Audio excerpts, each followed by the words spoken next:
Welcome to Space Mysteries, your trusted source for breaking headlines, global insights, and sharp analysis from around the world. If you're new here, don't forget to hit that subscribe button and turn on notifications so you never miss an update. Let's talk about tariffs, a word that might sound dry, but has the power to reshape entire industries and livelihoods. In 2018, President Trump made headlines by imposing sweeping tariffs on steel and aluminum imports, a move that would ripple through the economy in unexpected ways.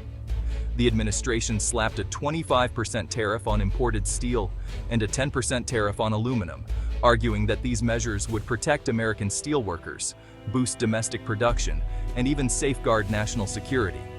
The logic was simple: make foreign steel more expensive, so U.S. companies would be encouraged to buy American steel instead.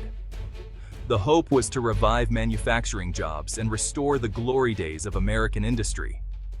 But the economy isn't a simple machine you can tweak with a single lever. It's more like a giant, interconnected Jenga tower. Pull out one block, and you never quite know which part will come crashing down. The block that got pulled was cheap, globally sourced steel. The piece that started to wobble and fall? The American auto industry, which relies on that steel to build millions of cars each year.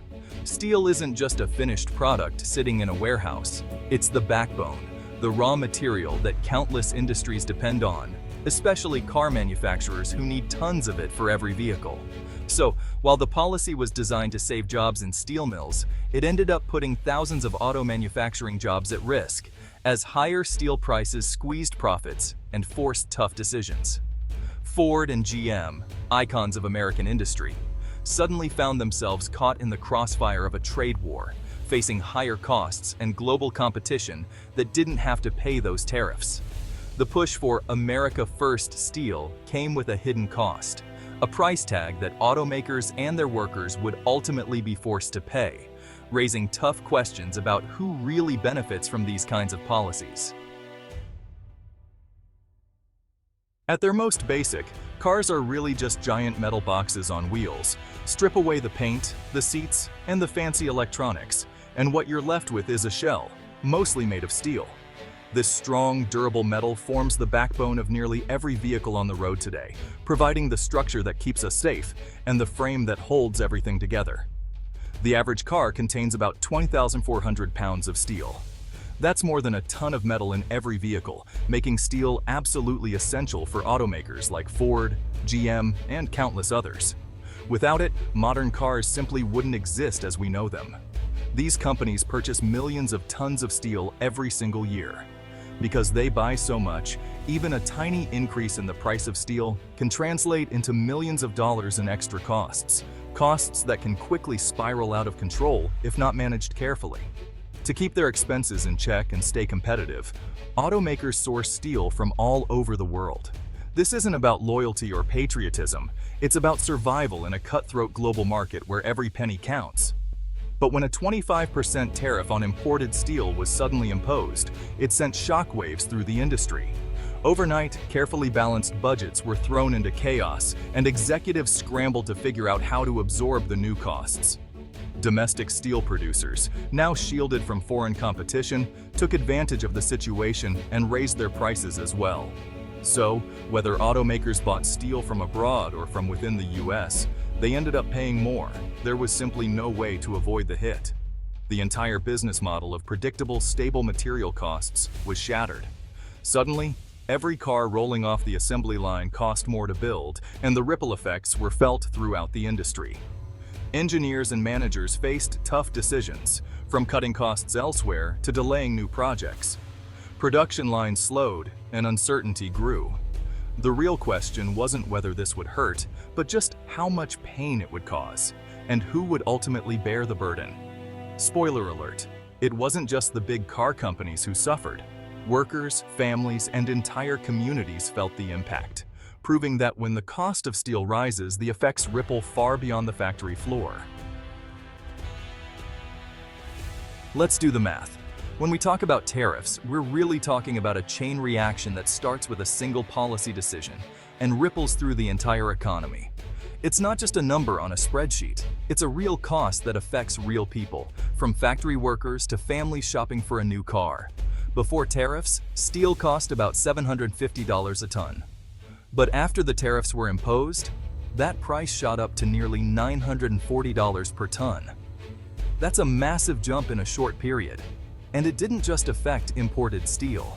American steel prices climbed too, as domestic producers took advantage of the new market conditions. With steel being a core material in car manufacturing, these price hikes meant that costs soared across the board for automakers. Every car, truck, and SUV rolling off the line suddenly became more expensive to build.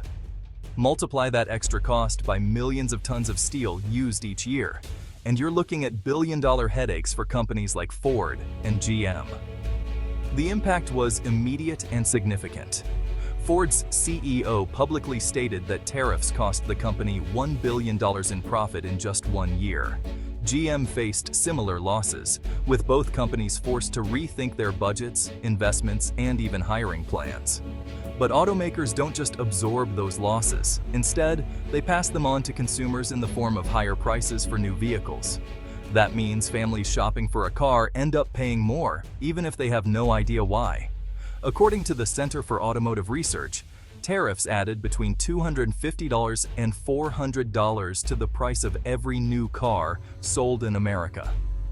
That's a significant hit for anyone trying to buy a vehicle, especially when budgets are already tight.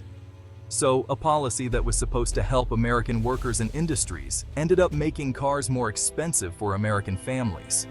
The extra costs didn't just disappear.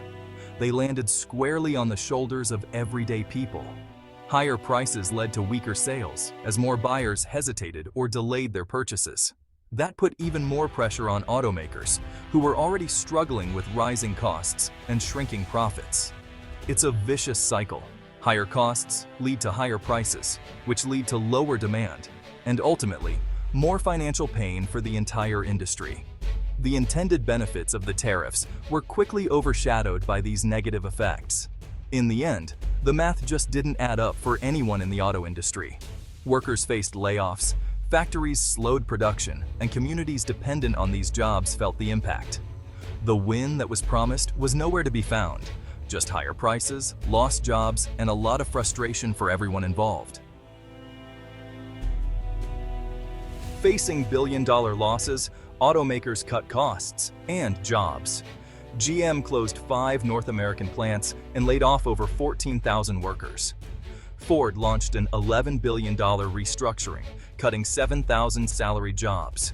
The communities these plants supported were devastated. The irony: tariffs meant to protect jobs led to mass layoffs in the auto sector. Ford and GM's decisions were direct responses to the new, harsher economic reality. The policy meant to shield workers ended up hurting them instead. Robbing Peter to pay Paul, only now both are broke. The auto industry is an ecosystem. When automakers cut jobs, suppliers and local businesses suffer too. For every job lost at Ford or GM, up to 10 more disappeared in the supply chain. The total impact: catastrophic. While a few thousand jobs were saved in steel, hundreds of thousands were lost elsewhere. One study estimated a net loss of over 400,000 American jobs due to the tariffs. The policy focused on a small part of the puzzle, ignoring the bigger picture. Trying to save a few jobs in steel by taxing a much larger industry backfired. The cure was worse than the disease. The fallout wasn't just numbers, it was people. Ford's CEO called the tariffs a billion-dollar hit. GM warned of fewer jobs and less investment. When GM closed Lordstown, workers felt betrayed. Decades of loyalty ended overnight. Laid-off workers faced impossible choices: uproot families or leave the industry. The United Auto Workers Union, once hopeful, now lamented the devastation.